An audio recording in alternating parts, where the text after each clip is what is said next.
Hi friends, welcome to PSC notes. നമ്മൾ ഇന്നിവിടെ discuss ചെയ്യാൻ പോകുന്നത് വരുന്ന എക്സാമിന് പ്രതീക്ഷിക്കാവുന്ന കുറച്ച് ഇമ്പോർട്ടൻ്റ് ആയിട്ടുള്ള ഇന്ത്യൻ ഫാക്ട്സ് എന്ന് പറഞ്ഞ ടോപ്പിക്കിൽ നിന്നുള്ള ക്വസ്റ്റ്യൻസ് ആണ്. എല്ലാവരും നന്നായിട്ട് തന്നെ ശ്രദ്ധിച്ചിരിക്കുക. ഇന്ത്യയിലെ തന്നെ ലാർജസ്റ്റ് ഓൺലൈൻ ലേണിംഗ് പ്ലാറ്റ്ഫോമായ അൺഅക്കാഡമിയിൽ കേരള PSCക്ക് വേണ്ടിയിട്ട് ഞാൻ ക്ലാസ്സുകൾ എടുക്കുന്നത് സിജി ബിജു എന്ന പേരിലാണ്. ഏകദേശം 550ഓളം വീഡിയോകൾ ഇതുവരെ കേരള PSCയെ ബേസ് ചെയ്ത് നമ്മൾ ചെയ്തിട്ടുണ്ട്. വരുന്ന എക്സാം, അതായത് പ്രധാനമായിട്ടും യൂണിവേഴ്സിറ്റി അസിസ്റ്റൻ്റ് എക്സാമിനെ ബേസ് ചെയ്ത് ക്ലാസ്സുകൾ സ്റ്റാർട്ട് ചെയ്ത് കഴിഞ്ഞു. താല്പര്യമുള്ളവർക്ക് ക്ലാസ്സുകൾ എൻറോൾ ചെയ്യാവുന്നതാണ്. അതുപോലെ തന്നെ എൻറോൾ ചെയ്യാനുള്ള ലിങ്ക് ഞാൻ താഴെ, അതായത് ഫോളോ ചെയ്യാനുള്ള ലിങ്ക് താഴെ ഞാൻ കമൻറ്റ് ബോക്സിലും ഡിസ്ക്രിപ്ഷൻ ബോക്സിലും ഇട്ടുതരാം. താല്പര്യമുള്ളവർക്ക് ഫോളോ ചെയ്യാവുന്നതാണ്. ഓക്കെ, ഒന്നാമത്തെ ക്വസ്റ്റ്യൻ ആണ്, centre for environment education headquarters എവിടെയാണ്? അഹമ്മദാബാദിലാണ് സ്ഥിതി ചെയ്യുന്നത്. എന്തിൻ്റെയാണ്? സെൻറ്റർ ഫോർ എൻവയോൺമെൻറ്റ് എഡ്യൂക്കേഷൻ്റെ ഹെഡ് ക്വാർട്ടേഴ്സ് സ്ഥിതി ചെയ്യുന്ന സ്ഥലമാണ് അഹമ്മദാബാദ്. അടുത്ത ക്വസ്റ്റ്യൻ ഇതാണ്, സെബി എന്നാണ് എസ്റ്റാബ്ലിഷ് ചെയ്തതെന്ന് ചോദിച്ചാൽ വർഷം 1988 പല പ്രാവശ്യം കേരള PSC റിപ്പീറ്റ് ചെയ്ത ക്വസ്റ്റ്യൻ ആണ്. ഏത് വർഷമാണ് the securities and exchange board of India establish ചെയ്ത വർഷം? 1988. അടുത്ത ക്വസ്റ്റ്യൻ ഇതാണ്, first British high commissioner in independent India.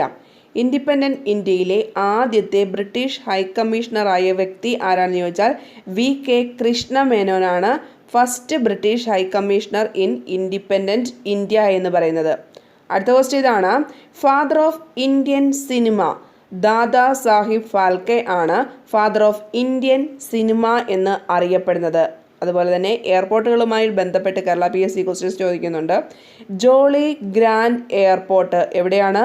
ഡെറാഡൂണിലാണ് Jolly grand airport സ്ഥിതി ചെയ്യുന്നത്. അന്നേരം ശ്രദ്ധിക്കുക, എൻവയോൺമെൻറ്റ് എഡ്യൂക്കേഷൻ്റെ ഹെഡ് ക്വാർട്ടേഴ്സ് എവിടെയാണ്? അഹമ്മദാബാദിലാണ്. സെബി ഏത് വർഷമാണ് എസ്റ്റാബ്ലിഷ് ചെയ്തത്? 1988 സെബി എസ്റ്റാബ്ലിഷ് ചെയ്ത വർഷം എന്ന് പറയുന്നത്. First British high commissioner in independent India VK Krishna മേനോനാണ്. Father of Indian cinema Dada Saheb Phalke ആണ്. ജോളി ഗ്രാൻഡ് എയർപോർട്ട് സ്ഥിതി ചെയ്യുന്നത് ഡെറാഡൂണിലാണെന്നും ഓർക്കുക. ഓക്കെ, അടുത്ത ക്വസ്റ്റ്യൻ ഇതാണ്, റേഡിയോ സിറ്റി എന്ന് പറയുന്നത് ഇന്ത്യയിലെ ആദ്യത്തെ പ്രൈവറ്റ് FM റേഡിയോ സ്റ്റേഷനാണ്. ക്വസ്റ്റ്യൻ ഇതാണ്, ഏത് വർഷമാണ് ഇത് എസ്റ്റാബ്ലിഷ് ചെയ്തതെന്ന് ചോദിച്ചാൽ ഏത് വർഷമാണ്? 2001 റേഡിയോ സിറ്റി എന്ന് പറയുന്ന ഇന്ത്യയുടെ ആദ്യത്തെ private FM radio station start ചെയ്തത്. സ്ഥലം എവിടെയാണ്?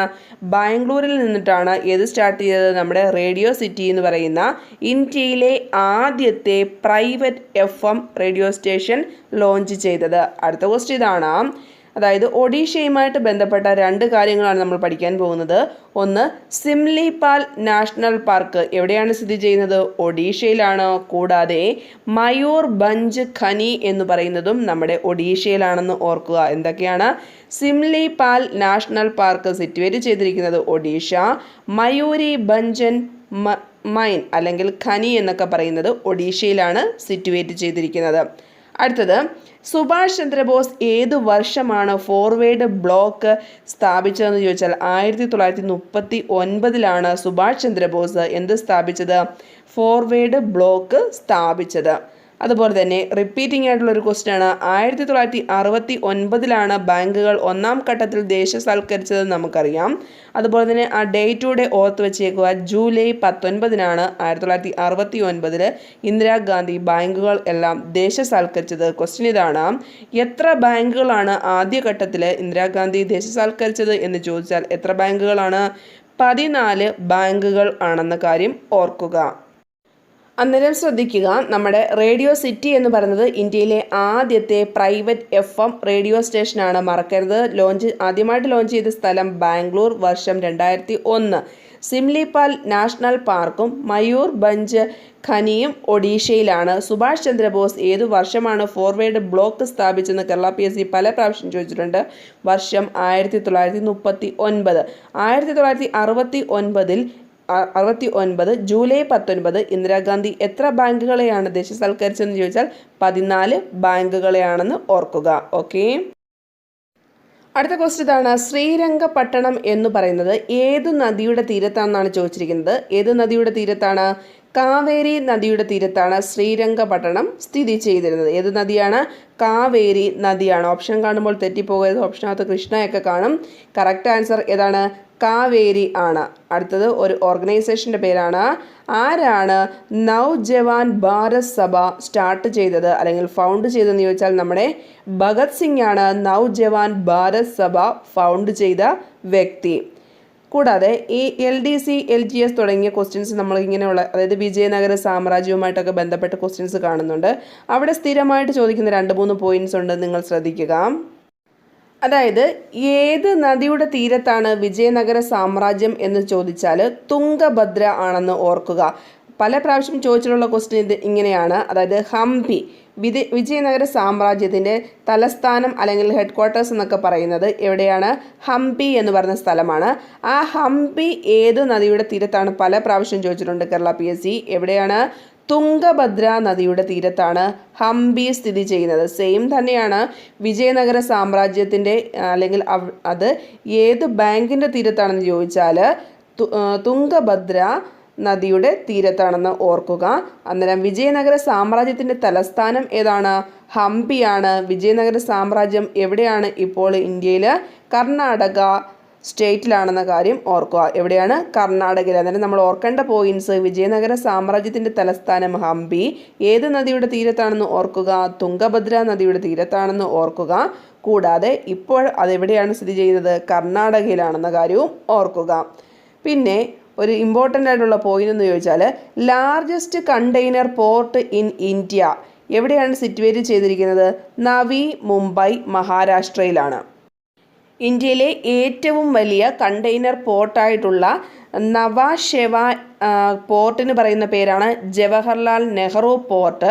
അതെവിടെയാണ് സ്ഥിതി ചെയ്യുന്നത്? നവി മുംബൈ, മഹാരാഷ്ട്രയിലാണെന്ന് ഓർക്കുക. അതുപോലെ തന്നെ ഇന്ത്യയുടെ ഏറ്റവും തെക്കേ അറ്റത്തുള്ള ഹാർബർ പോർട്ട് ഏതാണ്? നമ്മുടെ തൂത്തുക്കുടി പോർട്ടാണെന്ന് ഓർക്കുക. അന്നേരം ശ്രദ്ധിക്കുക, നമുക്ക് ആദ്യമായിട്ട് വരാം. ശ്രീരംഗപട്ടണം എന്ന് പറയുന്നത് ഏത് നദിയുടെ തീരത്താണ്? കാവേരി നദിയുടെ തീരത്താണ്. ഭഗത് സിംഗ് ആണ് നവജവാൻ ഭാരത് സഭ സ്റ്റാർട്ട് ചെയ്ത വ്യക്തി.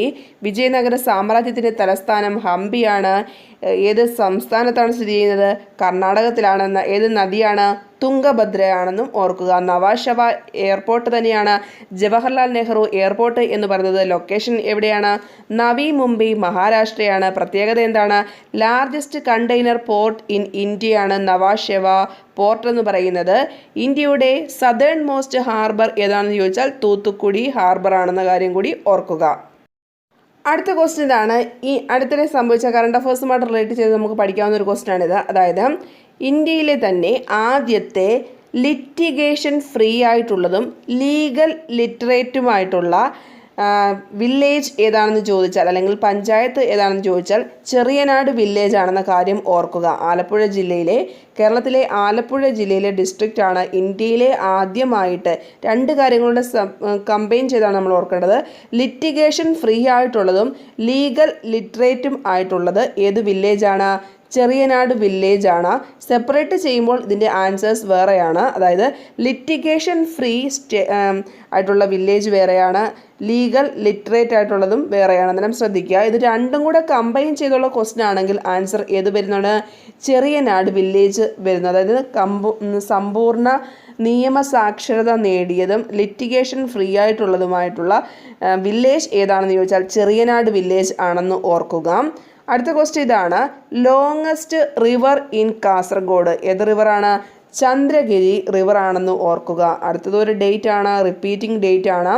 വേൾഡ് ടെലികമ്മ്യൂണിക്കേഷൻ ഡേ ആയിട്ട് ആചരിക്കുന്നത് മെയ് 17-നാണ്. അടുത്ത ക്വസ്റ്റ്യൻ ഇതാണ്. ഫാദർ ഓഫ് ഗ്രീൻ റവല്യൂഷൻ എന്ന് ചോദിച്ചാൽ നോർമൻ ബോർലോഗ് ആണ് answer. Father of Indian green revolution എന്ന് ചോദിച്ചാൽ MS സ്വാമിനാഥൻ ആകത്തുള്ളൂ ആൻസർ. 2 ഓപ്ഷനും ക്വസ്റ്റിനകത്ത് കാണും, അതുകൊണ്ട് ശ്രദ്ധിച്ചതിന് ശേഷം മാത്രമേ ആൻസറിലോട്ട് പോകാവൂ. അടുത്ത ക്വസ്റ്റ്യൻ ഇതാണ്. Father of Indian economics and politics ആരാണ്? ദാദാബായ് നവറോജിയാണ് father of Indian economics and politics എന്ന് അറിയപ്പെടുന്നത്. ആരാണ്? ദാദാബായ് നവറോജി. അന്നേരം ചെറിയനാട് വില്ലേജിൻ്റെ പ്രത്യേകത എന്താണ്? ഇന്ത്യയിലെ ആദ്യത്തെ litigation free and legal literate എവിടെയാണ്? ചെറിയനാട് വില്ലേജ് ആണ്. ചന്ദ്രഗിരി റിവർ എന്ന് പറയുന്നത് കാസർഗോഡ് ജില്ലയിലെ ലോങ്ങസ്റ്റ് ആയിട്ടുള്ള റിവർ ആണെന്ന് ഓർക്കുക. ലോക ടെലികമ്മ്യൂണിക്കേഷൻ ഡേ ആയിട്ട് ആചരിക്കുന്നത് മെയ് 17-ാം തീയതിയാണ്. Father of green revolution Norman Borlaug. Father of Indian economics and politics Dadabhai Naoroji ആണെന്നും ഓർക്കുക. അന്നേരം ഇത്രയും പോയിന്റ്സ് നന്നായിട്ട് പഠിക്കുക. ഉടനെ തന്നെ ബാക്കിയുള്ള ലെസൺസ് അപ്ലോഡ് ചെയ്യുന്നതാണ്. Okay, thank you. അതുപോലെ തന്നെ നിങ്ങൾ ആദ്യമായിട്ടാണ് എൻ്റെ ചാനൽ കാണുന്നതെങ്കിൽ താഴെ ഒരു സബ്സ്ക്രൈബ് ബട്ടൺ കാണും. അതിന് റൈറ്റ് സൈഡിൽ ഒരു ബെൽ ബട്ടൺ കൂടെ കാണും. ജസ്റ്റ് അതോടെ ഒന്ന് പ്രസ് ചെയ്യുക. അപ്പോൾ ഇങ്ങനെയുള്ള വീഡിയോസ് അപ്ലോഡ് ചെയ്യുന്ന സമയത്ത് നിങ്ങൾക്ക് കറക്റ്റായിട്ട് നോട്ടിഫിക്കേഷൻ വരും. അതുകൊണ്ടാണ്. ഓക്കെ, അതുപോലെ തന്നെ വീഡിയോ ഇഷ്ടമായെങ്കിൽ ലൈക്ക് ചെയ്യുക. അതുപോലെ തന്നെ നിങ്ങളുടെ ഫ്രണ്ട്സിലേക്കും ഷെയർ ചെയ്ത് കൊടുക്കുക. താങ്ക്